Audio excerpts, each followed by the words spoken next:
முதல்ல எல்லா மனுஷனும் ரட்சிக்கப்படணும். ரெண்டாவது என்னவா, ரட்சிக்கப்பட்ட மனிதன் சத்தியத்தை குறித்த அறிவை அடையணும் சொல்லி கர்த்தர் விரும்புகிறார்.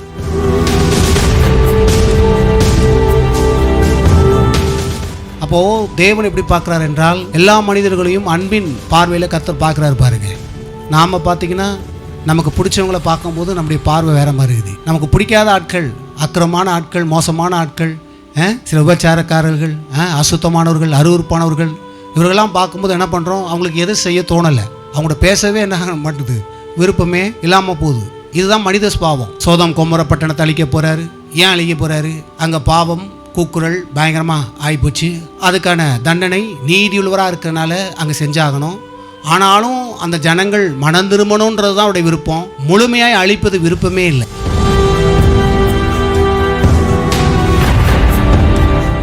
என்னைக்கும் ஒரு பகுதியை படிச்சுட்டு இதுதான் கர்த்தருடைய விருப்பம் நினச்சிட்டிங்கன்னா தப்பு. அது அவருடைய இருதய விருப்பத்தை போய் நல்லா தோண்டி போய் பார்த்தீங்க அப்படின்னா, எவனையுமே பார்த்தீங்கன்னா அழிப்பது ஒரு விருப்பமே கிடையாது. எப்போவுமே எப்படி பார்க்க, கர்த்தர் சொட்டா செஞ்சிருவாருன்றோம். இல்லை, சொன்னால் செய்வார். ஆனால் விரோதமான விஷயத்தை ஒன்று சொல்லியிருப்பார்னா அதை செய்வதுக்கு டக்குன்னு செய்ய மாட்டார். அதைத்தான் யோசிப்பார். சில காரியங்கள் உங்களுக்கு நல்லது செய்யணும், அதை செய்யணும்னா உடனே செய்கிறதுக்கு அவர் என்ன பண்ணுறாரு, முன் வர. கர்த்தர் வார்த்தையை கொடுத்து அவங்க இருதயத்தை உடச்சி மாற்றிடுறாரு. ஏன் அப்படின்னா, அவங்கள அழிப்பதோட விருப்பம் இல்லை. ஒருவேளை அவங்க பண்ண காரியத்துக்கு இப்படி தான் போகும்னு தீர்க்க தரிசனம் வருது, ஆனால் அதை உடனே அவர் அதை செய்யலை. இன்னும் அவங்களுக்கு காத்திருந்து வார்த்தையில் கொடுத்துக்கிட்டே வர்றாரு.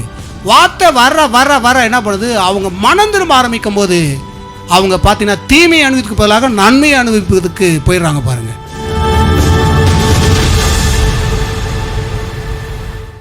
1 தீமோத்தேயு 2ஆம் அதிகாரம் 4வது வசனம் வாசிக்கிறேன். எல்லா மனுஷரும் ரட்சிக்கப்படவும் சத்தியத்தை அறிகிற அறிவை அடையவும் அவர் சித்தமுள்ளவராக இருக்கிறார். பாருங்க, தேவனுடைய விருப்பத்தை குறித்து இந்த வசனம் மிக தெளிவாக சொல்கிறது.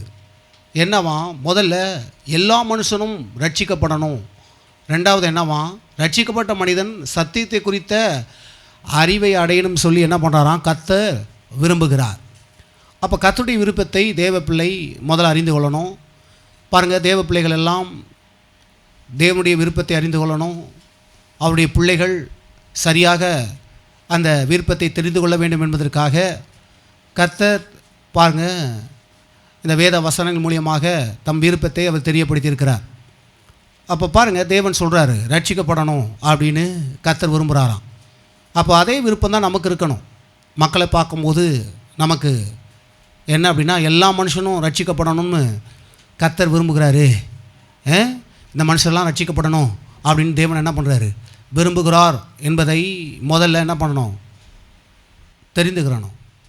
அப்போது இப்போ கர்த்தர் சொல்கிறாரு, எல்லா மனுஷனும் ரட்சிக்கப்படணும் விரும்புகிறேன். நீ எப்படி ரட்சிக்கப்பட்ட, அதே மாதிரி தான் எல்லாரும் ரட்சிக்கப்படணும்.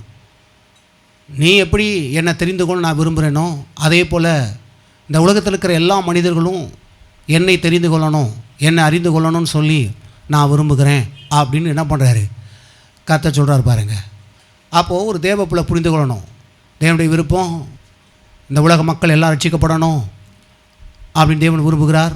இப்போது அவரோடு சேர்ந்து இப்போ என்ன பண்ண போகிறேன், அவருடைய விருப்பத்தை நிறைவேற்றுவதற்கு இப்போ நானும் சேர்ந்து என்ன பண்ண போகிறேன், வேலை செய்ய போகிறேன்.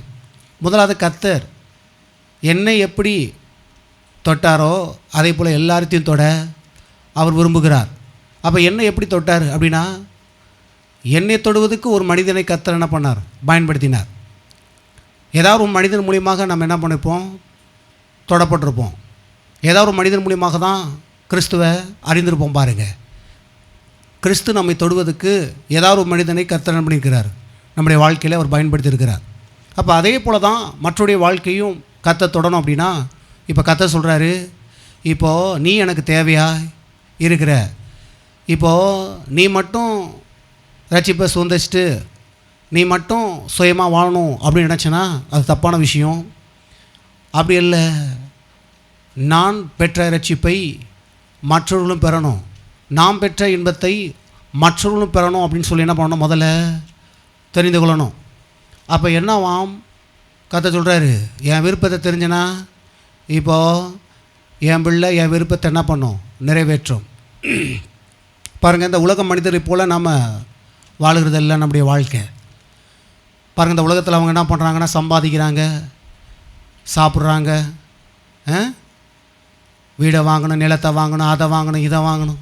இதுதான் அவங்களுடைய முழு நோக்கமாகவே இருக்குது. பாருங்கள், நம்முடைய வாழ்வின் நோக்கம் அது இல்லை. அதுதான் முழுமையான நோக்கம் கிடையாது. நம்முடைய வாழ்க்கை கொஞ்சம் வித்தியாசம். நாமும் வாழ்கிறோம், நாமளும் வீடை கட்டுறோம், எல்லாமே பண்ணுறோம். ஆனால் என்னுடைய வாழ்க்கை வெறும் இதை மட்டும் சார்ந்து இல்லை. வெறும் என்னுடைய காரியங்களை மட்டும் நான் பார்த்துக்கிட்டு போகிறதில்ல. நான் வாழ்வதே முதல்ல கர்த்தருக்காக வாழ்ந்துட்டுருக்கேன்.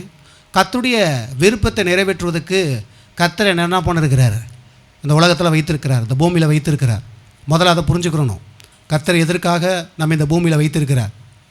கர்த்தர் சொல்கிறாரு, என் விருப்பத்தை நிறைவேற்றுவதற்கு நீ தேவை. ஏன்னா நீ தான் இப்போது என்னை பற்றி அறிஞ்சிருக்கிற, உனக்கு தான் என்னை நான் வெளிப்படுத்தியிருக்கிறேன். இப்போது ஓ மூலிமா தான் மற்றவர்களை தொட நான் விரும்புகிறேன். அப்போ பாருங்கள், அதை நீங்கள் முதல்ல பார்த்தீங்கன்னா புரிந்து கொள்ளணும். புரிந்து கொண்டு நீங்கள் என்ன பண்ணணும் அப்படின்னா, தேவனுடைய விருப்பத்தை நிறைவேற்றுறதுக்கு தன்னை பலியாக என்ன பண்ணணும், அர்ப்பணிக்கணும். அதனால் எப்போ பார்த்தாலும் வேலை வேலை, சம்பாதிக்கணும் இப்படியே பார்த்திங்கன்னா உங்கள் மைண்ட் இதிலே ஃபிக்ஸ் ஆகிடக்கூடாது. வேலைக்கு போனாலும் வைத்தாலும் எங்கே போனாலும் தேவனுடைய விருப்பத்தை நிறைவேற்றுவதற்கு நான் என்ன பண்ணுவேன், தேவனுக்கு வாய்க்காலாக பயன்படுவதற்கு என்னை அர்ப்பணித்திருக்கிறேன். நான் என்ன பண்ணுவேன் அப்படின்னா, கர்த்தரை பற்றி அநேகருக்கு நான் சொல்ல போகிறேன். ஏன் அப்படின்னா, இயேசு தான் ஒரு மனிதனுடைய வாழ்வில் மீட்பை கொடுக்க முடியும். இயேசு தான் ஒரு மனிதனுடைய வாழ்வில் பாவத்திலிருந்து, சாபத்திலிருந்து, எல்லா காரியத்திலிருந்தும் ஒரு மீட்பை கொண்டு வர முடியும் என்பதை நல்லா தெரிஞ்சுக்கிறணும். ஏன்னா எனக்கு அந்த காரியத்தை செய்தார். பாவத்திலிருந்தும் சாபத்திலிருந்தும் மீட்டு கர்த்தர் எனக்கு ஒரு நல்வாழ்வு என்ன பண்ணியிருக்கிறார், எனக்கு கொடுத்துருக்கிறார். அப்போ இயேசு அந்த காரியத்தை செய்ய முடியும். அப்போ இந்த இயேசு ஒவ்வொரு மனிதனுடைய வாழ்வுக்கும் தேவையாக அவர் இருக்கிறார். இவர் தான் அந்த காரியத்தை செய்ய முடியும். அப்போ இவரை பற்றி நாம் அறிவிக்க வேண்டும், இயேசுவை பற்றி அறிவிக்க வேண்டும். இயேசுவை பற்றி நம்ம என்ன பண்ணணும், 4 பேர்த்துக்கு சொல்லணும். நான் சும்மா ஃபுல்லாக என் வாழ்க்கையிலேயே கவனத்தை செலுத்திட்டு சுவிசேஷம் சொல்லணுன்ற எண்ணமே இல்லாமல் போயிடக்கூடாது. பாருங்கள், நம்முடைய வாழ்க்கையில் செருப்பு போட்டு தான் நடக்கிறோம். பாருங்கள், வெளியே வந்தால் செருப்பு இல்லாமல் நடக்கிறதில்ல. அப்போது பயணிக்கிறதுக்கு செருப்பு போடுறோம். அதே போல் தான் பார்த்திங்கன்னா வேதம் என்ன சொல்லுது, செருப்பை எப்படி அணிந்து கொள்கிறியோ அதே போல் சுவிசேஷம் என்ற பாதரட்சியை தொடுத்துக்கொள் அப்படி வேதம் சொல்லுது. பாருங்கள், அப்போ என்னவாம், ஒரு தேவ பிள்ளை எப்பொழுதும் எப்படி செருப்பை வாழ்க்கையில் பயன்படுத்துகிறானோ அதே போல் சுவிசேஷம் சொல்வதை விட்டுறக்கூடாது. சுவிசேஷம் ரொம்ப முக்கியம். சுவிசேஷம் என்ன மிதி அடி அணிந்து கொண்டு தான் நீ என்ன பண்ணணும், அந்த பூமியில் போகணும். யார்கிட்ட பேசினாலும் யார்கிட்ட பழகினாலும் கடவுளை குறித்து சொல்வதிலே கவனமாக இருப்பது அவசியமாக இருக்குது. கவனத்தை விட்டுறக்கூடாது. சும்மா ஃபுல்லாக பார்த்தா உலகத்தோட உலகமாக வாழ்கிறா அப்படி இருக்கக்கூடாது. கவனம் இருக்கணும். விளாண்டாலும் சரி, சிறு பிள்ளைகளாக இருக்கட்டும், கர்த்தரை அறிந்த நம்முடைய பிள்ளைகள்கிட்டலாம் சொல்லணும். பிள்ளைகளோடு விளையாடும்போது மற்ற பிள்ளைகளுக்கு இயேசுவை பற்றி சொல்லணும். இயேசுவை பற்றி சொல்லுவதுக்கு அவங்கள என்ன பண்ணணும், நம்ம பழக்க வைக்கணும். பாருங்கள், தேவன் அதில் என்ன பண்ணுறார், பிரியமாக இருக்கிறார். அதனால் சின்ன பிள்ளை என்ன பண்ணணும், சின்ன பிள்ளைகள்லாம் இயேசுவை தெரிஞ்சுக்கிட்டு மற்ற பிள்ளைகளோடு விளையாடும்போது இயேசுவை பற்றி என்ன பண்ணணும், சொல்லணும்.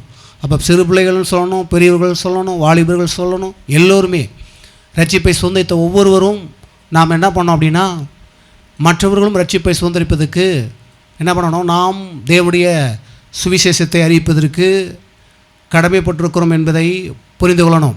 அப்போ நல்லா கவனிக்கணும். எல்லா மனுஷனும் ரட்சிக்கப்படணும்னு அவர் விரும்புகிறார். பாருங்கள், ஒருத்தையும் கூட ரட்சிப்பை பெறாமல் இருக்கக்கூடாது என்பது அவருடைய விருப்பம். நம்ம சொல்கிறோம் பல நேரங்களில் எல்லா மக்களும் ரட்சிக்கப்படணும், அதை தான் அவரும் சொல்கிறாரு. ஆமாம், ரட்சிக்கப்படணும், நானும் தானே விரும்புகிறேன், நானும் தான் என்ன பண்ணுறேன், விரும்புகிறேன். அப்போது நான் விரும்புகிறதுனால எல்லாமே இங்கே நிறைவேறுவதில்லை. ஏன்னா இங்கே பூமியில் நிறைவேறதுக்கு நீ இப்போ என்ன பண்ணணும், எனக்கு ஒத்துழைப்பு தரணும். அதனால தான் ஆண்டவர் முதல்ல தான் விருப்பத்தெல்லாம் தெரிவித்து தயார் பண்ணுறாரு. பாருங்கள், அப்போ பாருங்கள், கர்த்தர் தம்முடைய விருப்பத்தை தெரிவிக்கும் போதே நம்மளை தயார்படுத்தும் போதே நம்மளும் என்ன பண்ணணும், அதுக்கேற்றபடி என்ன பண்ணணும், நம்மளும் ஒத்துழைப்பு தரணும். சும்மா அப்படியே போயிடக்கூடாது. பாருங்கள், எல்லா மனுஷனும் ரட்சிக்கப்படணும் அவர் விரும்புகிறார். ரட்சிப்பை சுதந்திரிக்கணும் விரும்புகிறார். இதில் ஃபோக்கஸ் பண்ணணும். இந்த ஃபோக்கஸ் என்ன பண்ணிடக்கூடாது, விட்டுறக்கூடாது. அதான் வேதம் சொல்லுது பாருங்கள். இன்னும் பார்த்திங்கன்னா சில காரியங்கள்லாம் நம்ம கவனிக்க வேண்டியது அவசியமாக இருக்குது. எல்லா மனுஷனும் அப்படின்னா நல்லா புரிந்து கொள்ளணும். பாவியாக இருக்கட்டும், விபச்சாரக்காரனாக இருக்கட்டும், மொல்ல மாதிரியாக இருக்கட்டும், மோசமானாக இருக்கட்டும், அக்கிரமக்காரனாக இருக்கட்டும், என்னென்ன பாவம் செய்கிறானோ, எப்படிப்பட்ட பாவம் செய்வனாக இருந்தாலும் எல்லாருமே ரட்சிக்கப்படணும்னு விரும்புகிறார். எப்படி பார்த்திங்களா ஆண்டவர்.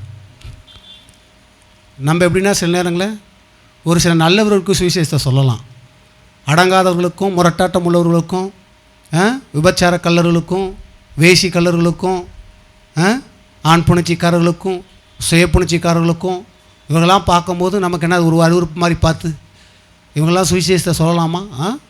இவங்களாம் சுவிசேஷம்லாம் கிடையாது. ஒரு சிலருக்கு தான் சுவிசேஷம்லாம் சரியாகும்.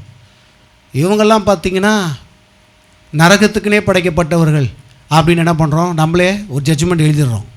கிறிஸ்தவத்துலேயும் சில பேர் அப்படியெல்லாம் தாட்டில் தான் வாழ்ந்துட்டுருக்காங்க பாருங்கள். ஒரு காலத்தில் நானும் சில நேரங்களில் சில தாட்டில் இருந்தேன். என்ன அப்படின்னா சில பாவ ஆட்களை பார்க்கும்போது இவங்கெல்லாம் நரகத்துக்கு தான் உடையவளாக கர்த்தர் படைத்திருக்கிறார் அப்படின்னு நானே ஒரு ஜட்ஜ்மெண்ட் கொடுத்து உள்ள இதெல்லாம் வச்சுருந்தேன் பாருங்கள். ஆனால் கர்த்தரும் அப்படி பார்க்கறது இல்லை. மனுஷன் பார்வையெல்லாம் டிஃப்ரெண்ட்டாக இருக்குது. அக்கிரமக்காரனை பார்த்தா, அடங்காரனை பார்த்தா, கொலைகாரனை பார்த்தா, கொள்ளைக்காரனை பார்த்தா உடனே அடித்து தம்சம் பண்ணி அழிச்சிடணும்னு பார்க்குறோம். அந்த மனுஷன் மாறணும், மனம் திரும்பணும், அவன் வாழணும் அப்படின்ற விஷயம்லாம் மழுகி போயிடுது. ஆனால் இயேசு எப்படிப்பட்டவர்னா அவர் எல்லோரும் வாழணும், அக்கிரமக்காரன் வாழணும், மனம் திரும்பி நல்வாழ்வை வாழணும். அவன் என்ன செஞ்சிட்ருக்கான்னு தெரியாமல் செஞ்சிட்ருக்கான். எல்லாருமே வந்து என்ன பண்ணணும், மனம் திரும்பணும், அவனுக்கு நல்ல வாழ்க்கையை கொடுக்கணும். அவன் வாழ்கிற வாழ்க்கையெல்லாம் வந்து ஒழுங்கின்மையான வாழ்க்கை. அந்த வாழ்க்கையில் ஒரு நல்ல ஒரு சமாதானமும் சந்தோஷமும் இல்லாத ஒரு வாழ்க்கை. இப்படியெல்லாம் அவன் அனுபவிக்கிறதை பார்த்து கர்த்தர் என்ன பண்ணுறார் அப்படின்னா துக்கப்படுகிறார். அப்போது தேவன் எப்படி பார்க்குறார் என்றால் எல்லா மனிதர்களையும் அன்பின் பார்வையில் கர்த்தர் பார்க்குறாரு பாருங்கள். நாம் பார்த்திங்கன்னா நமக்கு பிடிச்சவங்கள பார்க்கும்போது நம்முடைய பார்வை வேறு மாதிரி இருக்குது. எப்படி இருக்குது? கொஞ்சம் நமக்கு பிடிக்காத ஆளை பார்த்தா, நானே சொல்கிறேன், என்கிட்ட சில ஸ்பாவம்லாம் ஒளிஞ்சிட்டு இருக்குது பாருங்கள். தப்பு, அதெல்லாம் அது கெட்ட ஸ்பாவம். அது கெட்ட ஸ்பாவம் பாருங்கள். என்ன அப்படின்னா நமக்கு பிடிச்ச நபர்களை பார்த்தா நாம் வந்து பார்த்திங்கன்னா சந்தோஷமாக அவங்களுக்கெல்லாம் வாரி வழங்குவோம், அவங்களுக்கு பிடிச்சதெல்லாம் என்ன பண்ணுவோம், செய்வோம் பாருங்கள். நமக்கு பிடிக்காத ஆட்கள், அக்கிரமான ஆட்கள், மோசமான ஆட்கள், சில விபச்சாரக்காரர்கள், அசுத்தமானவர்கள், அருவருப்பானவர்கள், இவர்களெல்லாம் பார்க்கும்போது என்ன பண்ணுறோம், அவங்களுக்கு எது செய்ய தோணலை, அவங்களோட பேசவே என்ன மாட்டுது, விருப்பமே இல்லாமல் போகுது. இதுதான் மனித ஸ்பாவம். அப்போ கர்த்தர் சொல்கிறார், சில நேரங்கள் நம்ம மனித ஸ்பாவத்தில் வாழ்ந்துட்டுருக்கோம், அந்த ஸ்பாவத்தில் வாழ்கிறதில்லை. தேவன் பார்க்குற பார்வையில் நாம் பார்க்கணும் ஜனங்களை அப்படின்றார் பாருங்கள். அப்போ தேவன் எப்படி பார்க்குறாருன்னா அன்பில் பார்க்குறார். அப்போ அந்த அன்பின் பார்வையில் பார்க்கும்போது எப்படி பார்க்குறாரு, அங்கே முரட்டாட்டமானவன் இருக்கான், கொலை செய்கிறவன் இருக்கான், விபச்சாரக்காரன் இருக்கான், திருடன் இருக்கான், எல்லாமே இருக்கான். ஆனால் கர்த்தர் சொல்கிறாரு, இவர்கள் எல்லாருமே ரட்சிக்கப்படும் நான் விரும்புகிறேன். எப்படி பார்த்தீங்களா? சத்தியத்தை பார்க்க பார்க்க என்ன ஆகுது அப்படின்னா, பல நேரங்களில் நாம் சில கெட்ட மனித ஸ்பாவத்தில் தான் வாழ்ந்துட்டுருக்கோம். அந்த கெட்ட மனித ஸ்பாவம் தான் கிறிஸ்துவின் ஸ்பாவம் நினச்சிக்கிட்டு பிசாசால் வஞ்சிக்கப்பட்டிருக்கிறோம். அதுதான் மேட்ரு. ஏன்னா நான் சில நேரங்களில் வந்து பார்த்திங்கன்னா அப்படி தான் வஞ்சிக்கப்பட்டிருந்தேன். என் வாழ்க்கையில் வந்து பார்த்திங்கன்னா எத்தனையோ வருடம் பார்த்திங்கன்னா இந்த ஸ்பாவம் ஓட்டிக்கிட்டு தான் இருந்துச்சு. ஏன்னா ஒரு விபச்சாரக்காரனையும் ஒரு திருடனையும் மொல்ல மாதிரியும் முடிச்சு வைக்கியும் இவங்கெல்லாம் பார்க்கும்போது இவங்களுக்கெல்லாம் கர்த்தருடைய ஆசீர்வாதம்லாம் கிடையாது. இவங்கெல்லாம் நரகத்துக்கென்றே படைக்கப்பட்டவர்கள். இப்படியெல்லாம் பார்த்திங்கன்னா உள்ள பயங்கரமான விஷயம் இருக்குது பாருங்கள். கர்த்தருடைய சத்தியத்தை பார்க்க ஆரம்பிக்கும் போது அது தெரியுது, கடவுள் என்ன பண்ணுறாருன்னா அவங்களை கருணை கண்ணோடு பார்க்கிறார், அன்பின் கண்ணோடு பார்க்கிறார். அதனால தான் பார்த்திங்கன்னா அந்த வசனம் சொல்லுது, எல்லா மனுஷரும் ரட்சிக்கப்பட வேண்டும், எல்லா மனுஷரும் ரட்சிக்கப்பட வேண்டும் அப்படின்றார் பாருங்கள். அப்போ என்னன்னா எல்லா மனுஷன் சொல்லும் போகும்போது அதில் எல்லா மனிதனும் வந்துடுறான். நல்லவன் வர்றான், கெட்டவன் வர்றான், மோசமானவன் வர்றான், துன்மார்க்கன் வரான், அயோக்கியன் வரான், எல்லாமே வரான் பாருங்கள். அப்போ இவர்கள் எல்லாருமே தேவனால் படைக்கப்பட்டவர்கள். அதனால தான் தேவன் யாரையுமே கைவிட என்ன பண்ணலை, விரும்பலை. எப்படியாச்சும் இவர்களை என்ன பண்ணணும், மீட்டு என்ன பண்ணணும், தேவன் அவனை எந்த நிலையில் இருக்குன்னு விரும்புகிறாரோ அதே நிலைக்கு மறுபடியும் இவனை கொண்டு வந்து நிறுத்தணும், அந்த ஸ்தானத்தில் வந்து நிப்பாட்டணும் அப்படின்றதுக்காக கர்த்தர் தன்னையே என்ன பண்ணாராம், ஒப்படைச்சார் பாருங்க. அதுக்கு தான் கர்த்தர் நம்மளை அழைச்சி என்ன பண்ணிட்டாரு, ரட்சிப்பை கொடுத்து நம்மளையும் அந்த காரியத்துக்கு நேராக நடத்துகிறார். அப்போ நல்லா கவனிங்க, ரட்சிப்பை பெற்றுக்கொண்ட நாம் இப்போது மற்றவர்களை பார்க்கும்போது என்ன பண்ணுறோம், வேறு மாதிரி பார்க்க ஆரம்பிச்சிடுறோம். அதுதான் இப்போது நம்ம பண்ணுற மிஸ்டேக். அப்படி இல்லை, துன்மார்க்கனை பார்த்தாலும் அடங்கவனை பார்த்தாலும் அவனை பார்க்கும்போது தேவ அன்பில் பாருன்றார்.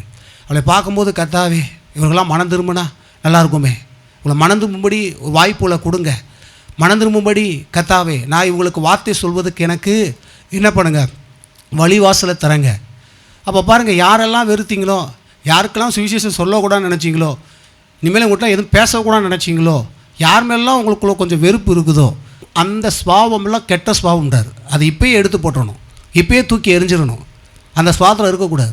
எந்த ஸ்வாவம் உள்ளே இருக்கணும் அப்படின்னா, எல்லாரும் மனம் திரும்பணும், எல்லாரும் ரட்சிக்கப்படணும் என்ற ஒரு பாரம் நமக்குள்ளே இருக்கணும், தெய்வீக பாரம் இருக்கணும். வேறு பாரம் உள்ளே இருக்கக்கூடாது. கர்த்தர் மேல் பாரத்தை வைத்து விடுனா அங்கே சொல்லப்பட்ட பாரம் வேறு. ஆனால் எந்த பாரம் நமக்குள்ளே இருக்கணும் அப்படின்னா, சுவிசேஷம் என்னும் ஒரு பாரம் நமக்குள்ளே இருக்கணும். அதை நம்ம சுமக்கணும் பாருங்கள், அதை நம்ம ஏற்றுக்கொள்ளணும். அதை சுமந்து கொண்டு என்ன பண்ணணும், அநேகருக்கு என்ன பண்ணணும், அறிவிக்கணும். அப்போ நல்லா புரிந்து கொள்ளணும், நான் மட்டும் பெற்றுக்கொண்டு நான் மட்டும் இப்படி வாழ்ந்தேன்னா பரிதபிக்கக்கூடிய கிறிஸ்தவர்களாக எனக்கு இருப்பீங்க, அந்த லிஸ்ட்டில் இருப்பீங்க. நான் மட்டும் சத்தியத்தை கேட்டுக்கிட்டேன், ரட்சிக்கப்பட்டேன், எனக்குள்ளே மட்டும் வச்சுக்கிடுவேன், நான் என் குடும்பம், நான் வேலைக்கு போயிட்டு வந்தேன், நான் சம்பாதிக்கிறேன், வீடை கட்டினேன், அதை சேர்த்தேன், இதை சேர்த்தேன், இப்படின்றே நீங்கள் வாழ்ந்துட்டு இருந்தீங்கன்னா பரிதபத்துக்குரிய ஒரு கிறிஸ்தவர்களாகவே உங்கள் வாழ்க்கையில் நீங்கள் வாழ ஆரம்பிப்பீங்க. இப்படிப்பட்ட கிறிஸ்தவர்களாம் ஒரு புறத்தில் பிசாசின் வஞ்சல் இருப்பாங்க பாருங்கள். இவர்களெல்லாம் தேவனுடைய சித்தத்தை செய்வதற்கு கர்த்தர் இந்த பூமியில் வைத்திருந்தோம், பிசாசால் வஞ்சிக்கப்பட்டு பயன்படுத்தப்படாத ஒரு பாத்திரமாகவே இந்த பூமியில் மறித்துடுறாங்க பாருங்கள். ஆகையால் நீங்கள் அந்த மாதிரி இருக்கக்கூடாது. முதல்ல புரிந்து கொள்ளணும், கர்த்தரை ரட்சித்தார்.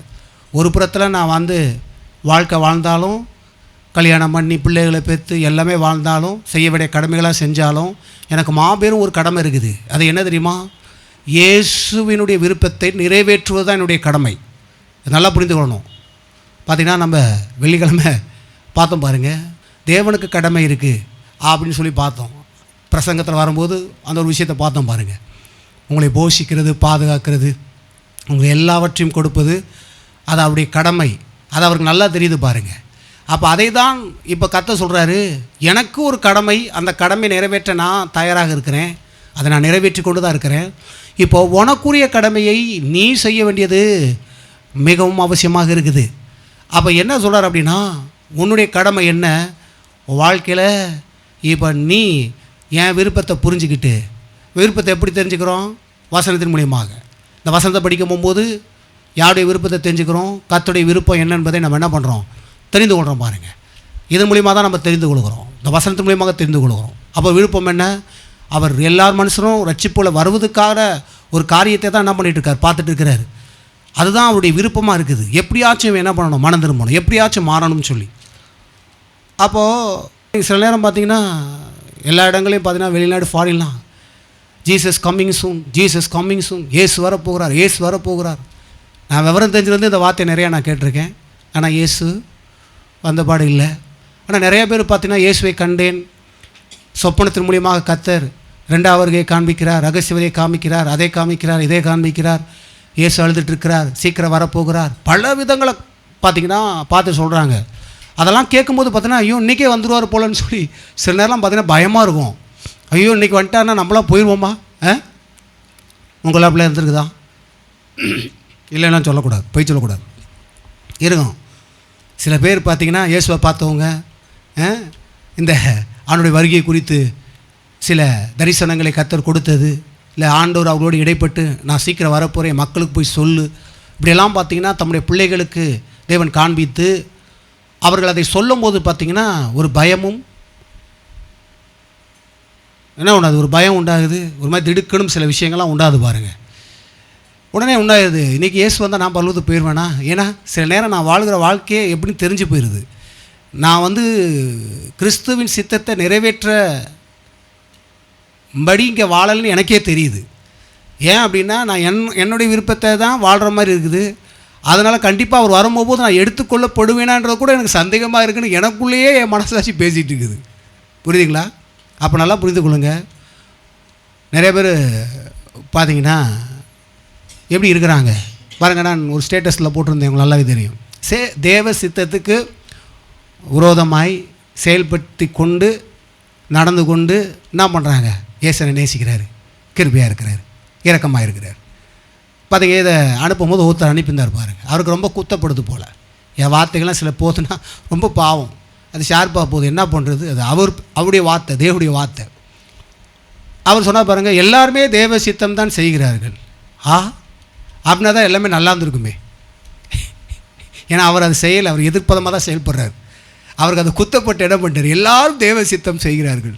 நான் கேட்குறேன், இன்றைக்கி இயேசு வரப்போகிறார் சொல்லும் போதே எனக்குள்ளே தெரிய ஆரம்பிச்சிருது, நான் யார் சித்தத்தை செஞ்சிட்ருக்கேன், என் விருப்பத்தை ஒவ்வொரு நாள் நிறைவேற்றி கொண்டு இருக்கிறேன்னா, நான் எதெல்லாம் விரும்புகிறேன், என்னெல்லாம் நிறைவேற்றிக்கொள்ள விரும்புகிறேன், இந்த பூமியில் எப்படியெல்லாம் வாழணும் விரும்புகிறேன், அந்த விருப்பத்தையெல்லாம் நிறைவேற்றி கொண்டு தனக்காகவே வாழ்ந்து கொண்டிருக்கிறேனா, அல்லது ஒரு தேவ பிள்ளை தேவ சித்தத்தை அறிந்து கொண்டு தேவ சித்தத்தை நிறைவேற்றுவது தான் என்னுடைய கடமை, அவர் என் வாழ்க்கையில் என்னெல்லாம் செய்யணும்னு சொல்லி என்னெல்லாம் கடமைகள்லாம் இருக்குதோ அதெல்லாம் அவர் நிறைவேற்றும் போது, ஒரு பிள்ளை தேவனுடைய விருப்பத்தை நிறைவேற்றுவதற்கான அந்த கடமையை நான் நிறைவேற்றுவதற்காக தான் கடவுள் இங்கே வைத்திருக்கிறார், அதை நான் நிறைவேற்றுவதற்கு இங்கே இருக்கிறேன் அப்படின்றவன் வந்து பார்த்திங்கன்னா தைரியமாக இருப்பான்.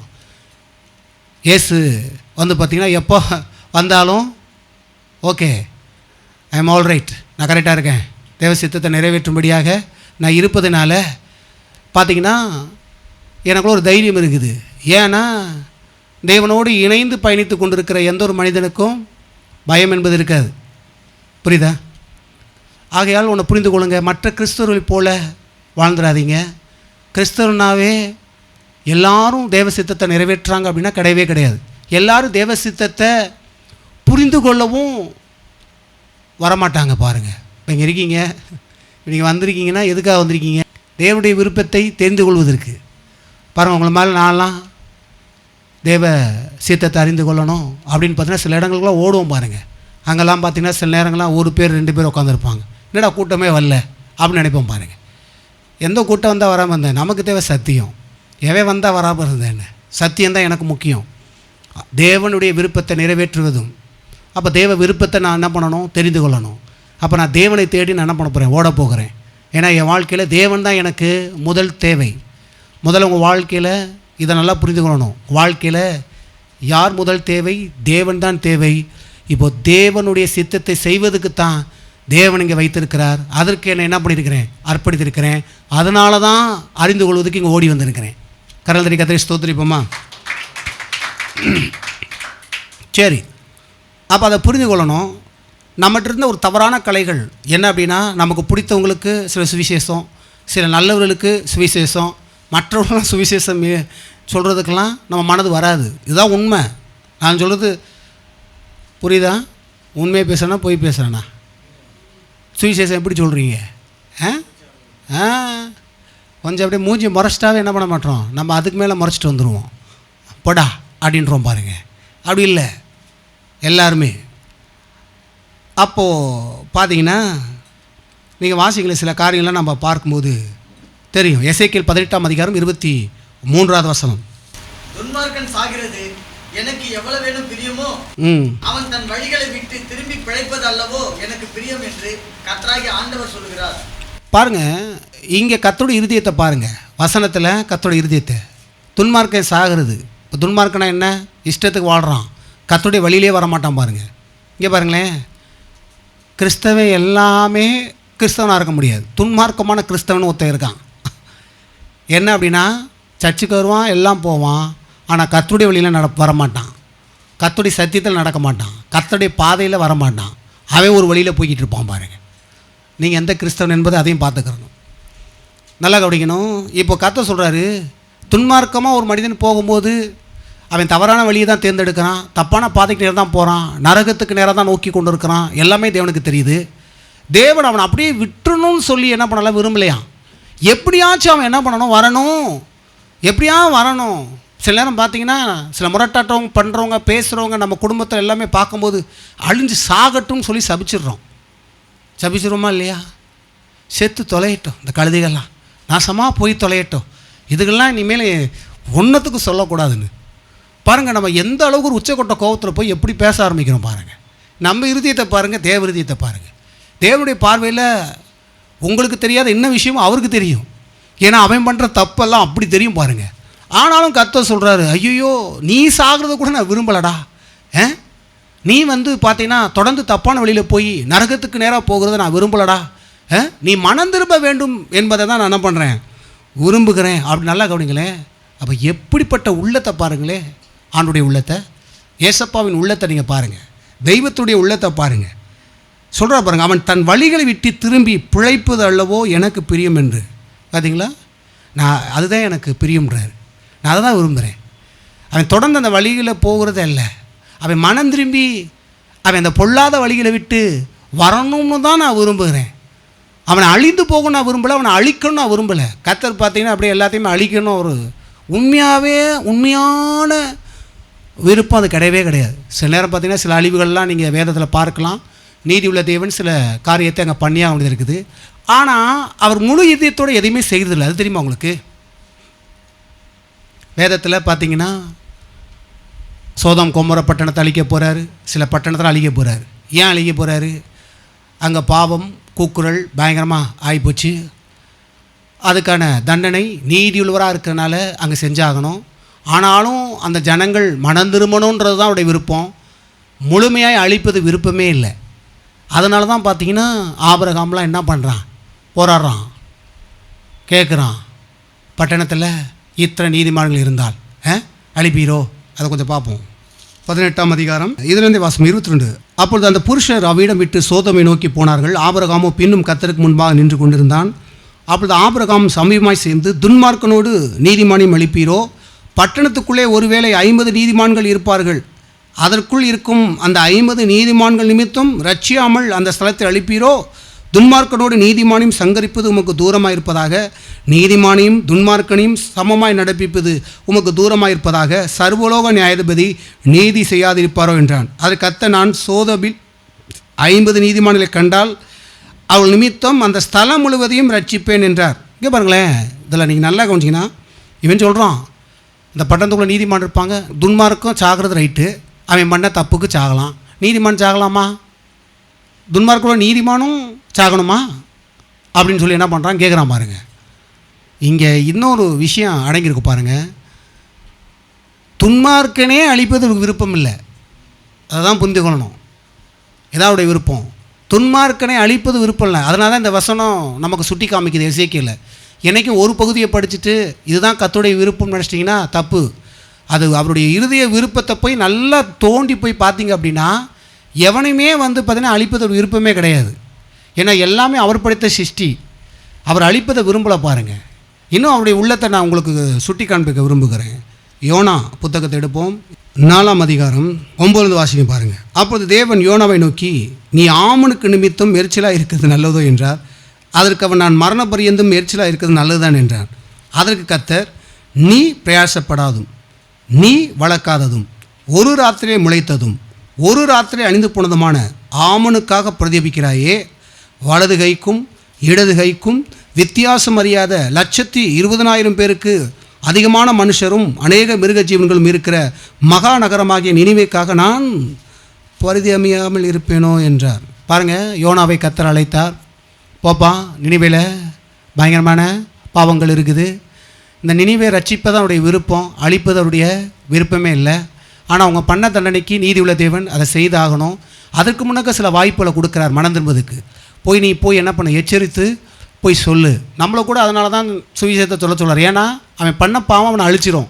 அந்த பாவத்தினுடைய விளைவு என்னத்தை ஏற்படுத்தும் அப்படின்னா அவனுக்கு அழிவையும் பலவித வியாதிகளையும் அவன் வாழ்க்கையை ஒன்றும் இல்லாமல் ஆக்கிரும். அதில் தான் கர்த்தர் என்ன பண்ணுறார், போ, அதில் ஒரு மீட்பு இருக்குது. அவன் மனம் திரும்பினான் அப்படின்னா அவன் நல்லா வாழ்ந்துருவான். அவனுக்கு நான் என்ன பண்ணுறேன், மன்னிக்கிறவராக இருக்கிறேன், இரக்கமுள்ளவராக இருக்கிறேன், என்னை பற்றி இப்படி போய் சொல்லுன்றாரு. எப்படி பார்த்தீங்களா? நம்ம எப்படி சுவிசேஷம் சொல்லணும்? கர்த்தர் இரக்கமுள்ளவர், உங்கள் பாவத்தை மன்னிக்கிறவர். நீ திருடனாக இருக்கலாம், நீ கொலைகாரனாக இருக்கலாம், கொள்ளைக்காரனாக இருக்கலாம். கொலைகாரன்ட்ட கூட போய் பிரசங்கம் பண்ணணும். ஐயோ கொலைகாரன், இவங்ககிட்டலாம் நம்ம போய் பேசக்கூடாது. ஐயோ திருடேன், இவங்கெல்லாம் போய் பேசக்கூடாது. இல்லை அவங்ககிட்ட தான் போய் பேசணும். கர்த்தர் சொல்றார், போய் பேசு. கொலைகாரன்ட்ட பேசு, கொள்ளைக்காரன்ட்ட பேசு, மோசமானட்ட பேசு, இந்த மாதிரி அசுத்தமானவர்கிட்ட பேசு, அருவருப்பான மனுஷன்கிட்ட பேசு. ஏன் நீ பேசுகிற அந்த சுவிசேஷம் அவனை பரிசுத்தப்படுத்தும். கேட்கும் போதே பரிசுத்தமாக மாறிடுவான். அதான் ஆண்டவர் சொல்கிறார், இந்த உபதேசம் கேட்டதுனால நீங்கள் என்ன பண்ணீங்க? சுத்தமாக இருக்கீங்க. உபதேசம் ஒரு மனிதனை சுத்தப்படுத்தும். நான் இப்போ பிரசங்கம் பண்ணிட்டு இருக்கேன் பார்த்தீங்களா? இந்த உபதேசம் இப்போ உங்களை சுத்தப்படுத்திருக்குது. நீங்கள் எவ்வளோ அருவருப்புலேருந்து வந்திருப்பீங்க. இந்த உலகத்தில் போகும்போதே சில அருவருப்பான எண்ணங்கள், சில காரியம்லாம் உள்ளே போயிட்டு வருது பாருங்கள். நம்மள அறியாமல் சில காரியங்கள்லாம் பார்க்குறோம், கேட்குறோம், உள்ளே வருது பாருங்கள். ஆனால் நீங்கள் இங்கே வந்த உடனே தேவ வார்த்தை கேட்ட உடனே என்ன பண்ணுறது? உங்களை சுத்தப்படுத்திடுது. இப்போ நீங்கள் சுத்தமாக இருக்கீங்க. எத்தனை பேர் விசுவாசிக்கிறீங்க? தேவனுடைய வார்த்தை உங்களை சுத்தப்படுத்துது. அதே போல் நீங்களும் தேவனுடைய சுவிசேஷத்தை மற்றவர்களுக்கு சொல்லும் பொழுது அந்த சுவிசேஷம் என்ன செய்யுது அப்படின்னா சுத்தப்படுத்துகிறது. ஹல்லேலூயா. சரி, அப்போ பாருங்கள், இந்த பகுதியில் கர்த்தருடைய இருதயத்தை பார்க்கலாம். கர்த்தர் சொல்கிறாரு, நினிவேக்கு போ அப்படின்னா அவன் என்ன பண்ணுறான்? தர்சீசுக்கு போய் மாறி போய் பல பிரச்சனை உள்ளே நடக்குது பார்க்கணும். அவனுக்கு சில பறையெல்லாம் எடுத்து அவனுக்கு இருதயத்தை இன்னும் புரிய வச்சு அவர் என்ன பண்ணுறாரு? அங்கே சில காரியங்களை பேசுறதை பார்ப்போம். கடைசி பாருங்கள், கர்த்தர் பேசுகிறார். அந்த டயத்தில் அவன் ரொம்ப எரிச்சலாக இருக்கிறான். இவர் எப்போதுமே இப்படி தான் பண்ணுவார். சொல்லுவார், அழிப்பேன்னு சொல்லுவார், அப்புறம் அழிக்க மாட்டார்.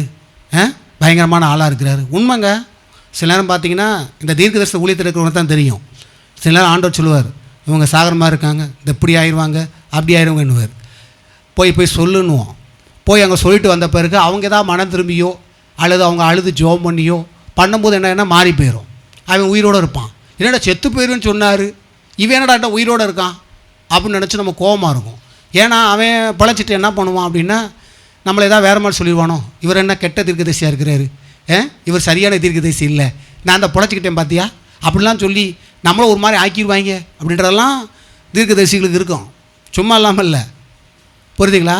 ஆனால் எப்படி அவன் பிழைக்கிறான் அப்படின்னா சில நேரங்களில் சில பேர் ஜெபத்தை கர்த்தர் அங்கீகரிக்கிறார். சில பேர் உடனே பார்த்திங்கன்னா அங்கே சொல்ல போடும்போது அவன் மனம் திரும்புகிறான். அப்போ எதுக்கு அவர் சொல்கிறாரு? அதுதான் நடக்கும். அவன் மனம் திரும்பிட்டா நடக்காமல் ஆயிரும். அப்போ மனம் திரும்பும்படியாக தான் அவனுக்கு நான் போய் என்ன பண்ணுறேன்? சுவிசேஷத்தை போய் சொல்ல சொல்கிறேன், வார்த்தையே போய் சொல்ல சொல்கிறேன். போய் என் தீர்க்கதரிசன வார்த்தையை எடுத்து உரைத்து சொல்லுன்னு சொல்லுவதே காரணமே அதுக்கு தான்றாரு பாருங்க. எப்படி பார்த்தீங்களா கர்த்தர்?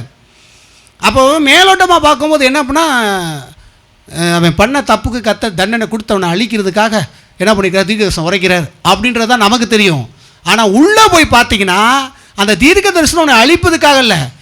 இந்த வார்த்தை வந்த உடனே அவன் என்ன பண்ணுறான் அப்படின்னா உடனே மனம் திரும்பி கர்த்தரை நோக்கி கூப்பிட்டு அவன் தப்பி பிழைக்கணும் என்பதுக்காக தான் கர்த்தர் பண்ணுறார் என்பதை நல்லா விளைக்கணுங்க. நல்லா ஜோராக கை தட்டுவோமா ஆண்டவருக்கு? இதெல்லாம் புரிஞ்சிங்கன்னா கையை நல்லா தட்டுவீங்க. தப்பி பிழைப்பதுக்கு கர்த்தர் என்ன பண்ணுறாரு அதை அவர் சொல்லியிருக்கிறாரு பாருங்க. இதுதான் அவருடைய உள்ளத்தை அறிஞ்சவங்க இதெல்லாம் புரிந்து கொள்ள முடியும். பல நேரங்களில் நிறைய பேர் என்ன பண்ணுறாங்கன்னா தாங்க தான் எல்லாம் கடவுளுடைய உள்ளத்தை சரியாக புரிஞ்சுட்டோம்னு நினைப்பாங்க. நானுமே அப்படி தான் நினச்சேன். உள்ளே போகப்பான்னு தெரியுது, ஐயோ நம்ம மேலோட்டமாக சில விஷயம் பார்த்துட்ருக்கோம். உள்ளே போய் பார்த்தா உண்மையான இவருடைய உள்ளமே இதுதான். ஏன்னா எவனையுமே அழிக்கிறது இல்லை, எவனையுமே அவர் மிஸ் பண்ண விரும்பலை பாருங்க. எப்படி பார்த்தீங்களா? தேவன் எந்த அக்கிரமக்காரனையும் அவர் மிஸ் பண்ண விரும்பலை. சில நாம் கூட சில நேரம் வேறு மாதிரிலாம் கடவுளுக்கு விரோதமாக பண்ணிட்டு நம்ம மனசாட்சி நம்மளே என்ன பண்ணுறோம்? குற்றப்படுத்தி பல இதெல்லாம் பண்ணி கடவுள் நம்மளெல்லாம் விட்டுருவார். அவ்வளோதான். இனிலாம் ஒரு காலத்தில் நல்லா இருந்தோம், அப்போ ஒரு நல்ல ஃபீல் இருந்தது. இப்போலாம் நான் பண்ணது வச்சது எனக்கே தெரியுது இப்படி தான் இருக்குன்னு சொல்லி நம்மளே என்ன பண்ணுவோம்? தீர்மானம் பண்ணி சில காரியங்கள் நம்மளே என்ன பண்ணிடுவோம்? பிரமாணங்களை எழுதி வைப்போம். இருதயத்தில் சில பிரமாணம், நான் இப்படியெல்லாம் பண்ணியிருக்கேன் அதனால் கடவுள் செய்ய மாட்டார், நான் இப்படிலாம் பண்ணியிருக்கிறேன் கடவுள் இப்படிலாம் பண்ணுவார், அப்படி இப்படின்னு சில பிரமாணங்கள் எழுதி வைப்போம் பாருங்கள். எனக்கெல்லாம் அது நிறையா இருக்கும். ஆரம்பத்தில் பார்த்தீங்கன்னா நிறைய பிரமாணத்தை எழுதிக்கிட்டு இருப்பேன் நானாக, எனக்குள்ளே சிலைகள் எழுதிக்கிட்டு இருப்பேன் பாருங்கள். ஆனால் உள்ளே போய் அவருடைய விருப்பத்தை வார்த்தைக்குள்ளே போய் பார்க்கும்போது அந்த கனெக்டிவிட்டி வேர்ட்ஸ் எல்லாம் உள்ளே போய் பார்க்கும்போது ஐயோ இது அது அல்ல, ஏன்னா அதுக்கு மேலே அவருடைய இருதயம் விருப்பம் வேறு. இங்கே பார்க்கும்போது இவன் பண்ணிட்டான் உடனே இவனுக்கு தண்டனை கொடுத்து இவனை அழிக்கணும் அப்படின்ற மாதிரி நமக்கு தெரியுது. அப்படிதானே தெரியுது. ஆனால் நல்லா ஊடுருவி போய் பார்க்க அது அவருக்கு இஷ்டம் கிடையாதான். இந்த வார்த்தை வந்த உடனே எப்படியாச்சும் வந்துட மாட்டாளா என்கிட்ட, வந்துட மாட்டானா என்கிட்ட, வழி மாதிரி வரமாட்டானா, மனம் திருப்பி வரமாட்டானா அப்படின்றாரு பாருங்க. அதுதான் அவருடைய விருப்பம். எப்படி பார்த்தீங்களா? இன்னும் நல்லா ஜோராக கை தட்டலாம் கர்த்தருக்கு. கர்த்தர் கடைசி வரைக்கும் நம்மளை விடுறதில்லை. கர்த்தர் தொடர்ந்து நம்மளை என்ன பண்ணுறாரு அப்படின்னா நம்மை மீட்பதற்கும் நம்மளை சரி பண்ணுவதற்கும் அவர் பக்கம் திருப்பதற்கும் என்னெல்லாம் செய்யணுமோ தேவன் என்ன பண்ணுறாரு, இறங்கி பண்ணுறாரு பாருங்கள். அதனால தான் இந்த யோனா பாருங்கள், அவன் சொல்கிறான் பாருங்கள், கடவுளை பற்றி அவனுக்கு நல்லா தெரியுது. சில பேர் கடவுளை பற்றி தெரிஞ்சுமே தனக்கு கடவுள் இப்படி இருக்கணும், மற்றவங்ககிட்ட வேறு மாதிரி நடக்கணும் அப்படின்னு எதிர்பார்ப்போம். எல்லாத்துக்குள்ளேயும் அது இருக்கும் பாருங்கள். நீங்கள் பார்த்தீங்கன்னா இந்த யோனாவுடைய மனதை பாருங்கள், மனநிலைமையை பாருங்கள். 3வது அதிகாரத்தில் பார்ப்போம். 2ஆம் தரம் கர்த்தருடைய வார்த்தை யோனாவுக்கு உண்டாகி அவர், நீ எழுந்து மகா நகரமாகிய நினிவேக்கு போய் நான் உனக்கு கற்பிக்கும் வார்த்தை அதற்கு விரோதமாய் பிரசங்கி என்றார். யோனா எழுந்து கர்த்தருடைய வார்த்தையின்படியே நினிவேக்கு போனான். நினிவே 3 நாள் பிரயாண விஸ்தாரமான மகா பெரிய நகரமாக இருந்தது.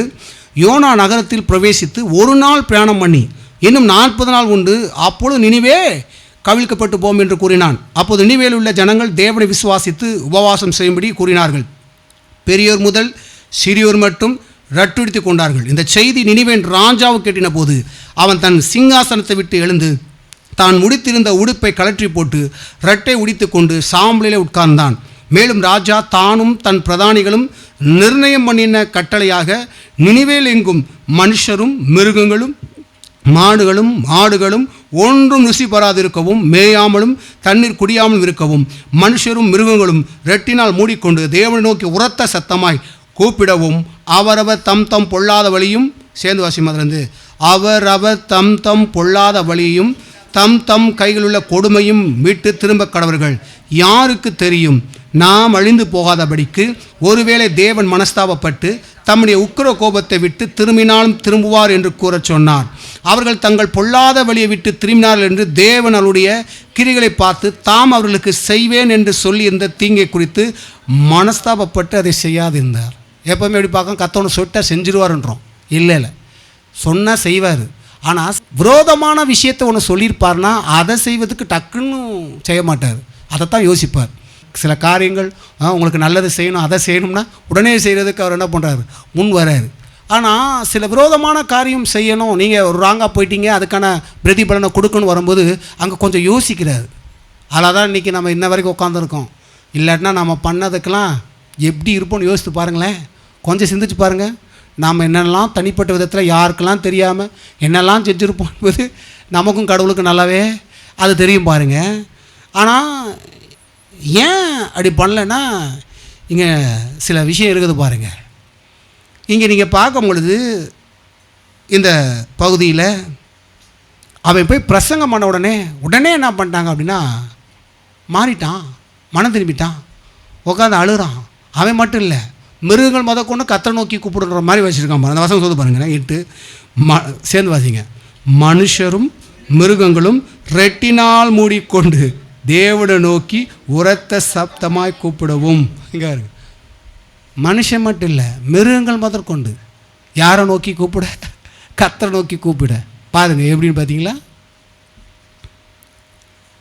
தேவ வார்த்தை வந்த உடனே என்ன பண்ணிட்டாங்கன்னு சொல்லும்போது பார்த்தோன்னா இங்கே மனம் திரும்பி அறிக்கையிட ஆரம்பிக்கிறாங்க. அப்போது தேவனுடைய விருப்பம் என்ன, இந்த நிலைக்கு வர்றதுக்கு தான் எப்படியா வந்து என்ன பண்ணணும், மாறணும்.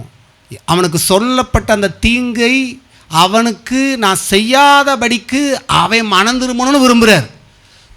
நீ பண்ணதுக்கு தீங்கு கொடுத்து தான் ஆகணும். ஆனால் தீங்கு உன் வாழ்க்கையில் நடக்கக்கூடாத அளவுக்கு கர்த்தர் என்ன பண்ணணும்னு விரும்புகிறார் அப்படின்னா நீ உடனே மனம் திரும்பி அதை விட்டு வெளியே வரணும்னு விரும்புகிறார். லவ் புரியுதா? ஏன் அப்படின்னா ஏதோ தீங்கு ஏதோ விஷயங்கள் நிற்கிது பாருங்கள். சில கிறிஸ்தவனுடைய வாழ்க்கையிலலாம் ஃப்யூச்சர் கடவுளுக்கு தெரியும். அந்த தீமைக்கு தப்பும்படி தான் கர்த்தர் சில நேரம் என்ன பண்ணுவார், நமக்கு வசனங்களை கொடுக்க ஆரம்பிப்பார். அந்த தீங்கு வருதுன்னா சும்மா வராது.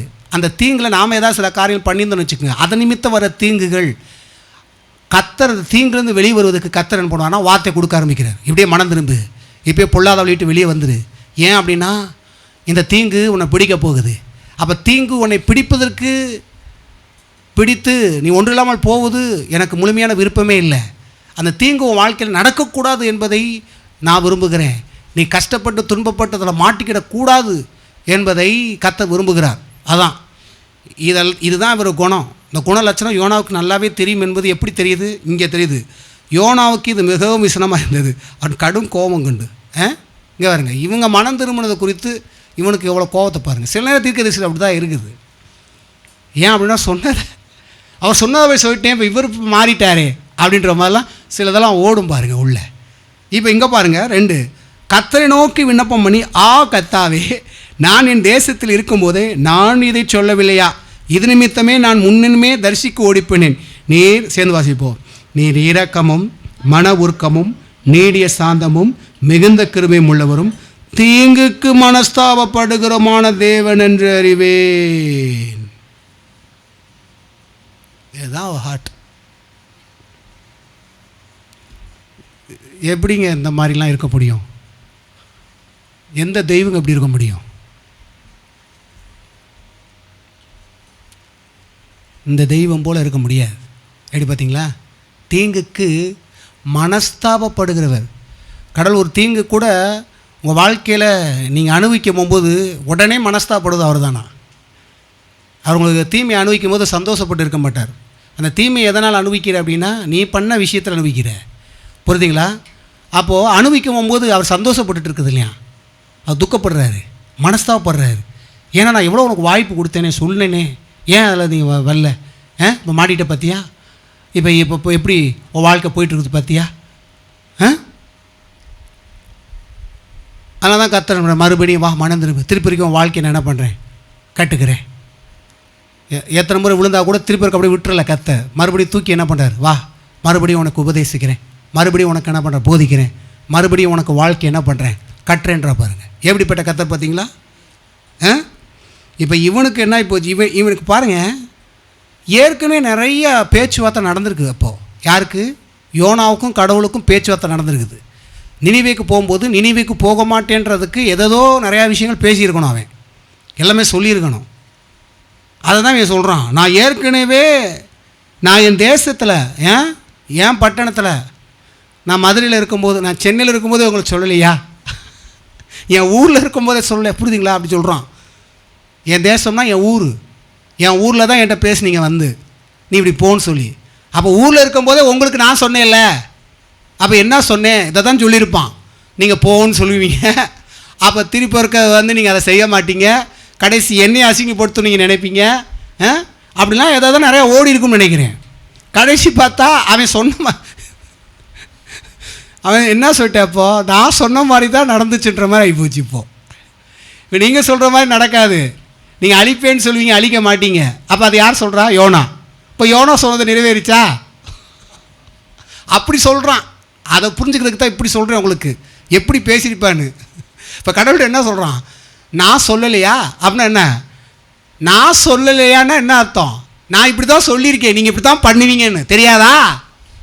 பேசுகிறோம்ல, நான் சின்ன அதான் ஆண்டு பேசுகிறேன். ஆண்ட நான் சொல்லலையா, நீங்கள் இப்படி தான் பண்ணுவீங்க தெரியும், நீங்கள் பயங்கரமான ஆள், என்னை இந்த இடத்துல அசிங்கப்படுத்திவிட்டு இப்படி போய் சொல்லுன்றது, அப்புறம் அங்கே வேறு மாதிரி பண்ணிவிடுறது, அப்புறம் இங்கிட்டு வந்துட்டு என்ன பண்ணிடுறது, என்னை எல்லா இடத்துலையும் அசிங்கப்படுத்திட்டு நீங்கள் மட்டும் நல்ல பேர் எடுத்துக்கிறது அப்படின்ற மாதிரிலாம் ஒரு கான்வெகேஷன் ஓடிட்டுருக்கோம் எனக்கும் கர்த்தருக்கும்.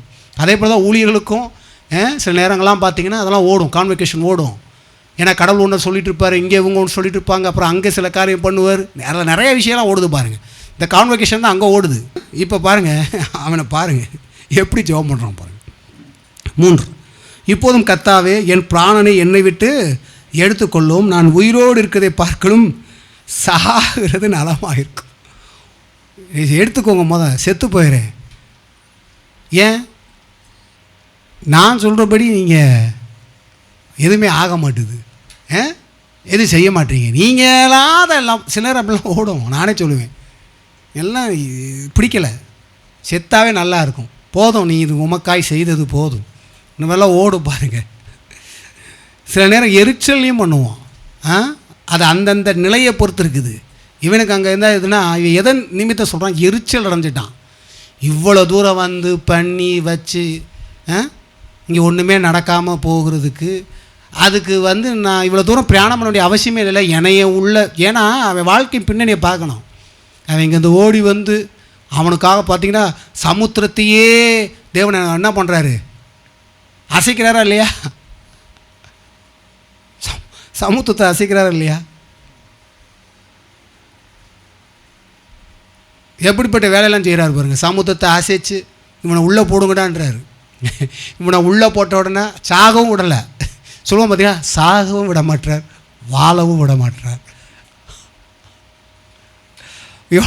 யோனா லைஃப் அந்த மாதிரி உள்ளே போய் மாட்டிக்கிச்சு. என்னென்னா தூக்கி போட்டுருங்க, அமர்ந்துடும். அவன் கூட என்ன நினச்சிருப்பான்னா, நம்ம பண்ண நம்ம போகலை, இது பண்ணலை, போ நம்ம செத்து போயிட்டா இதாயிரும், நம்ம செத்து போனாலும் போயிடுவோம், கடவுள் கூட காப்பாற்ற மாட்டான் நினச்சிருப்பான் அவன். உள்ளே போடுங்கடா அப்படின்னா போட்டோன்னே அதெல்லாம் அமர்ந்து போச்சு. ஆனால் ஆண்டவர் மீனுக்கு கட்டளையிட்டார். உடனே மீன் போய் உள்ளே போய் என்ன பண்ணுறது, விழுங்குது. மீனுக்குள்ளே வாழ்க்கை ஓட்டுனது, அதில் இருக்கிற கஷ்டம், அந்த கஷ்டத்தை தான் நீங்கள் புரிஞ்சுக்கிறணும். வாழவும் விடாத, சாகமும் முடியாமல். மீனுக்குள்ளே நீங்கள் இருந்தீங்கன்னா எப்படி இருக்கும்? ஒரு கப்புன்னு ஒரு இடத்துக்குள்ளே நீங்கள் மாட்டி வெளியே போகாமல், கதவை திறக்காமல், உள்ளே இருக்கிற காற்றுக்குள்ளேயே நீங்கள் வாழ்கிறது ரொம்ப கஷ்டம். இன்னும் நல்லா தெளிவாக வளைக்கணும்னா, லிஃப்ட் இருக்குது பார்த்தீங்களா, லிஃப்ட்டில் போய் மாட்டிக்கோங்க. 3 நாள் அந்த லிஃப்ட்டுக்குள்ளே இருக்கணும்னா ஆக்சிஜன் எப்படி உள்ளே எப்படி இருக்க முடியும் தெரியுமா? கஷ்டம். இப்போ வழங்குதுங்களா? இப்போ மீன் வயிற்றுக்குள்ளே இருக்கும்போது எவ்வளோ வீச்சம் எல்லாம், அது இது. செத்து போனாலும் செத்து போயிருக்கலாம், இப்போ சாகவும் முடியாது. வாழ்கிறதுக்கும் விசனமாக இருக்கும். எப்படி போய் மீனுக்குள்ளே உட்காந்துக்கிட்டு என்ன வாழ்க்கை நடத்த? 3 நாளாக கஷ்டம் இல்லையா? தூங்க முடியுமா? மீனுக்கு போய் நல்லா தூங்க முடியுமா? சுவாசிக்கிற சுவாசம், மீன் முழுங்குச்சுன்றோம். கொஞ்சம் அதெல்லாம் யோசித்து பாருங்கள் எப்படி இருக்கும்னு. ஏன் நம்ம சொல்கிறோம் யோனாவை பற்றி அப்படியே பேசி, யோனா ரொம்ப இதாக இருந்தான் அப்படின்றோம். நான் யோனாக்கா கொஞ்சம் சப்போர்ட்டாக பேச தான் செய்வேன். ஏன் அப்படின்னா, அவன் நிலையில் அவன் இப்படி பேசுகிறான். அதுதான் கர்த்தர் அவன் மேலே இறக்கமாக இருந்தார், சும்மா இல்லாமல் இல்லை. ஏன்னா அவருக்கு தெரியும்ல. ஹலோ, ஏன்னா இம்புட்டுலாம் பாடம் எடுத்து என்னை இம்புட்டு உள்ள உபத்திரத்தில் கொண்டு போய் என்னை இப்படிலாம் வெளியே கொண்டு வந்து, நீங்கள் இப்படி பண்ணுறதுக்கு எதுக்கு என்னை இவ்வளோ உபத்திரப்படுத்துறீங்க? இப்படி தான் சில நேரம் ஊழியருடைய வாழ்க்கை. அதுதான் மற்றவருடைய வாழ்க்கையில் உள்ளே போய் அவனுக்கு ஒரு விடுதலை கொண்டு வருவதுக்கு இவனுடைய வாழ்க்கையில் சில உபத்திரத்தில் கொண்டு போவார். இதெல்லாம் உண்மைங்க. ஏன்னா அந்த உபத்திரத்தில் இவனை கொஞ்சம் சீர்படுத்தி, இவனை ஒரு சில இடத்துல நிலைநிறுத்தி, இவன் சில விஷயங்களை கற்றுக்கிறதுக்கும் கர்த்தர் என்ன பண்ணுறாரு, சில அனுமதி கொடுக்குறாரு பாருங்க. சாகடிக்கிறதுக்கு இல்லை, வாழ வைப்பதுக்கு தான். ஆனால் நீ சரியாய் புரிந்து வாழு, என்னை பற்றி சரியாக புரிந்துக்கோ, எல்லாத்தையும் புரிந்துக்கோ, எரிச்சல் ஆகக்கூடாது, சகிச்சுக்கோ அப்படின்றாரு பாருங்க கர்த்தர். இங்கே இவனுக்கு அது என்ன பண்ணுறான், இதெல்லாம் பார்த்து மனத்தை சோர்வடைந்து எரிச்சல் அடைந்து சாவதே. இந்த கட்டத்தில் எந்த ஊழியக்காரனும் வந்துதாகணும். தேவனால் அழைக்கப்பட்ட எந்த ஊழியக்காரனும் இந்த அனுபவத்தை டச் பண்ணி போகாமல் இருக்க மாட்டான், போய்தான் ஆவான். ஹலோ, இருக்கீங்களா தேவப்பிள்ளைகளே? அப்போது நீங்கள் கவனிங்க, இதுக்கு பின்னாடி ஜனங்களை குறித்து கர்த்தருடைய மனநிலை என்ன இருக்குதுன்னு பார்க்கும்போது, அந்த நினிவே பட்டணம் முழுவதும் மோசமான பட்டணம், அது பயங்கர கொடூரமான பட்டணமா. பட்டணத்துக்குள்ளே பார்த்தாவே எல்லாம் பயப்படுவாங்களாம். ஹிஸ்ட்ரியில் சொல்லுது பாருங்கள். அப்படிப்பட்ட கொடுமையான பட்டணத்துக்கு தான் இந்த ஆக்கினி தீர்ப்பை கொடுக்குறாரு. ஆனால் எவ்வளோ கொடுமையான மனுஷனாக இருந்தாலும் தந்தை உள்ள உருகுது, இவங்களை அழிக்கிறது விருப்பம் இல்லை. அதான் சொல்கிறாரு.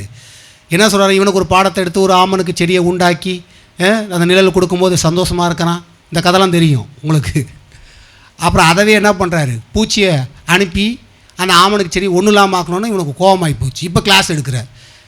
ஏண்டா, ஒரு ஆமனுக்கு செடிக்காக என்கிட்ட இவ்வளோ வாய் பேசுகிற, ஆமனுக்காக ஒரு செடிக்காக இவ்வளவு பரிதாபம் கொள்கிற நீ, மனுஷனுக்காக ஏன் இவ்வளோ பரிதாபப்பட மாட்டேன்றார். அநேக நேரம் இந்த யோனா மாதிரி தான் சில நேரம் இருக்கிறோம். ஏன்னா ஒன்றுக்கு உப்புக்கு செப்பு இல்லாத விஷயத்துக்கு அவ்வளோ பரிதாபப்படுவான் பாருங்கள். இந்த உலகத்தில் நீங்கள் பார்த்தீங்கன்னா அந்த நாய்க்கு பூனைக்கெல்லாம் பரிதாபப்படுவான். நாய் பூனை அடிச்சிட்டான்னு சொல்லி அழுவாங்க, ரெட் கிராஸ்ன்னு சொல்லி அங்கே போய் கம்ப்ளைண்ட் பண்ணுவாங்க. இப்படிலாம் பண்ணிட்டாங்க, அப்படிலாம் பண்ணிட்டாங்க, இவனை ஜெயிலுக்குள்ளே போடணும், இப்படிலாம் பண்ணுவாங்க பாருங்கள். அதே மனிதனுக்காக இவ்வளோ ஒரு பரிதாபம், இவ்வளோ ஸ்டெப்பு சில பேர் எடுக்க மாட்டான். பார்த்துருக்கீங்களா? இந்த யோனா போல தான் நிறையா கூட்டத்தில் இருக்கிறாங்க. சில விஷயங்களை என்ன அப்படின்னா, ஒன்றுக்கு மற்ற விஷயத்துக்கு பரிதாபம் கொள்கிறாங்க, ஒன்றுக்கு மற்ற விஷயத்தில் என்ன பண்ணுறாங்கன்னா இப்படிலாம் இருக்கிறாங்க பாருங்கள். ஆனால் அழிந்து போகிற மக்கள், அழிந்து போகிற ஜனங்கள், நரகத்தை நோக்கி இருக்கிற ஜனங்கள் இப்படி போகிறாங்களே, இவங்க மனம் திரும்பினா நல்லா இருக்குமே, இவங்க ரட்சிப்பை பெற்றுக்கொண்டா நல்லா இருக்குமே அப்படின்னு சொல்லி இவர்கள் மேலே ஒரு பரிதாபம் கொள்கிற மனுஷன் முதல்ல அவர்களுக்காக ஜெபிப்பான். ரெண்டாவது அவர்களுக்கு என்ன பண்ணுவான், போய் தேவனுடைய சுவிசேஷத்தை போய் சொல்லுவான். மக்கள் மேல் பரிதாபம் இருக்கா உங்களுக்கு? இல்லை நாய்க்குட்டி பூனைக்குட்டி இது மேலே உங்களுக்கு பரிதாபம் இருக்கா? எதன் மீது உங்களுக்கு பரிதாபம் இருக்குது? எதுக்காக பரிதபிக்கிறீங்க? ரொம்ப முக்கியம். கர்த்தர் சொல்கிறாரு, அக்கிரமக்காரனை காணும்போது மற்றவனுக்கு எரிச்சல் வருது, உனக்கு பரிதாபம் வரணும். விபச்சாரக்காரனை பார்க்கும்போது உனக்கு பரிதாபம் வரணும். ஏன்? இவன் என்ன செய்கிறேன்னு சரி தெரியாமல் செஞ்சிட்ருக்கான். இவன் முழுவதும் இவனுடைய வாழ்க்கையை பிசாசு கட்டி வச்சிருக்குது. பிசாசு இவன் வாழ்க்கையை கெடுத்து வச்சிருக்கு. அதனால தான் இவன் திருடனாக இருக்கிறான். அதனால தான் இவன் விபச்சாரக்காரனாக இருக்கிறான். அதனால தான் விபச்சாரிக்காரியாக இருக்கா. பிசாசு வஞ்சிச்சதுனால தான் வாழ்க்கையை தப்பாக வாழ்ந்துட்டுருக்கான். எப்படி வாழணுமோ அப்படி வாழாமல் தப்பாக வாழ்ந்துட்டுருக்கான். ஆகையால் இப்படிப்பட்டவர்களுக்கு இயேசு தேவையாக இருக்கிறார்.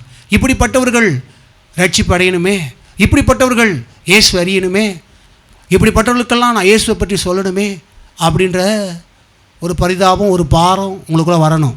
எத்தனை பேர் புரியுது? உங்களை திட்டங்களை பார்த்தா பரிதாபம் வரணும், கோவம் வரக்கூடாது. ஆனால் கோவம் வரும். என்னையே சேர்த்து சொல்கிறேன்.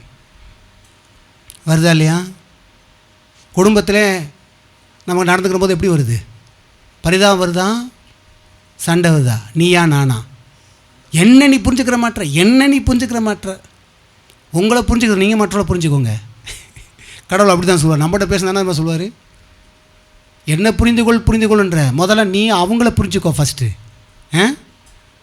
நீ எப்படி ஒன்றை புரிந்து கொள்ளணும் விரும்புகிறியோ அவங்களும் தன்னை புரிந்து கொள்ளணும்னு விரும்புகிறாங்க. எத்தனை பேர் இருக்கீங்க? நீங்கள் எப்படி உங்களை மற்றவங்க புரிந்து கொள்ளணும் விரும்புகிறீங்களோ அவங்களும் அதை தான் விரும்புகிறாங்கன்னு கர்த்தர் சொல்கிறார். ஹலோ.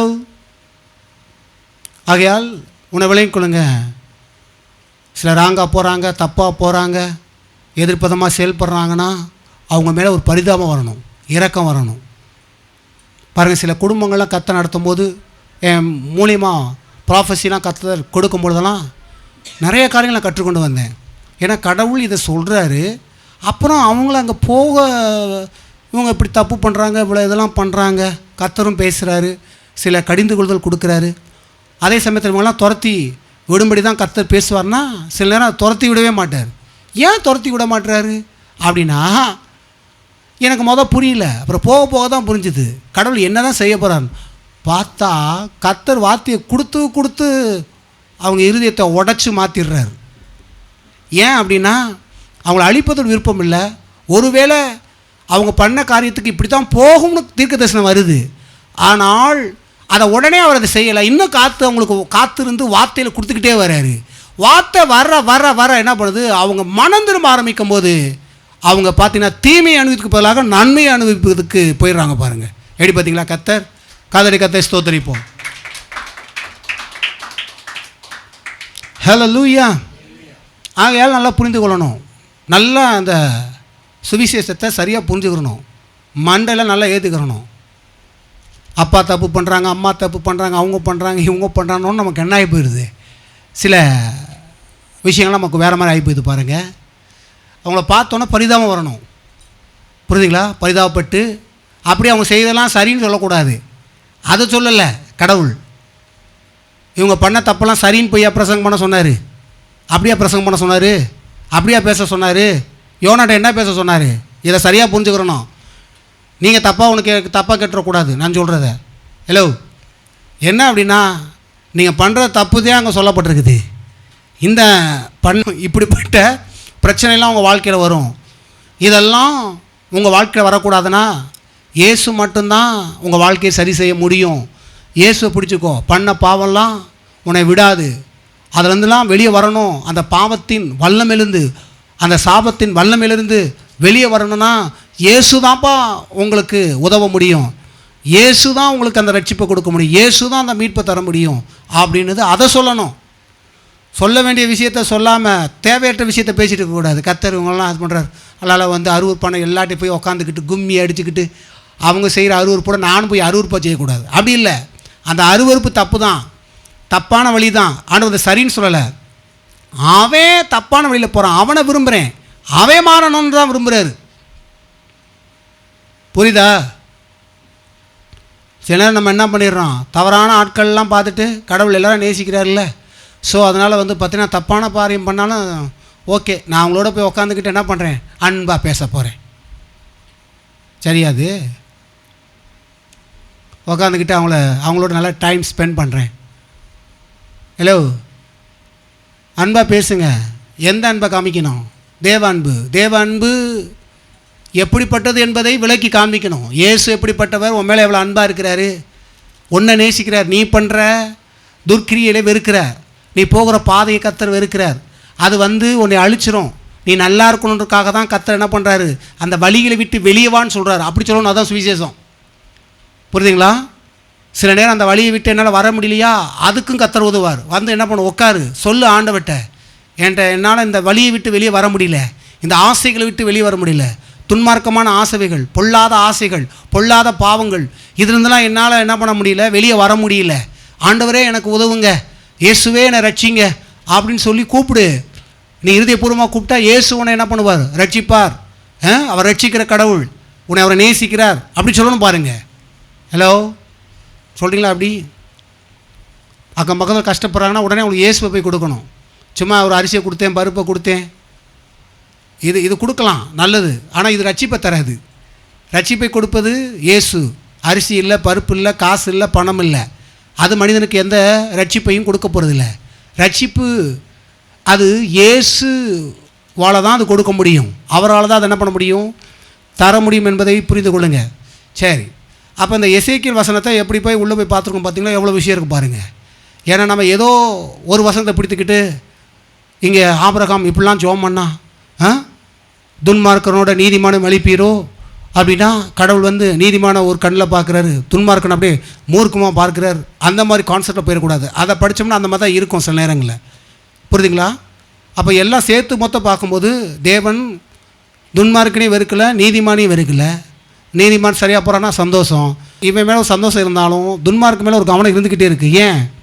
இவன் சரியாக இருக்கான், இவன் சரியானும்ல. உங்கள் பிள்ளை இருக்குது, ஒரு பிள்ளை நல்லா இருக்குது, ஒரு பிள்ளை ராங்காக போகுதுன்னா உங்கள் கவனம் எந்த பிள்ளை மேலே அதிகமாக இருக்கும்? ஏன்? ராங்காக போனால் அது அழிஞ்சிருன்னு உங்களுக்கு தெரியும்.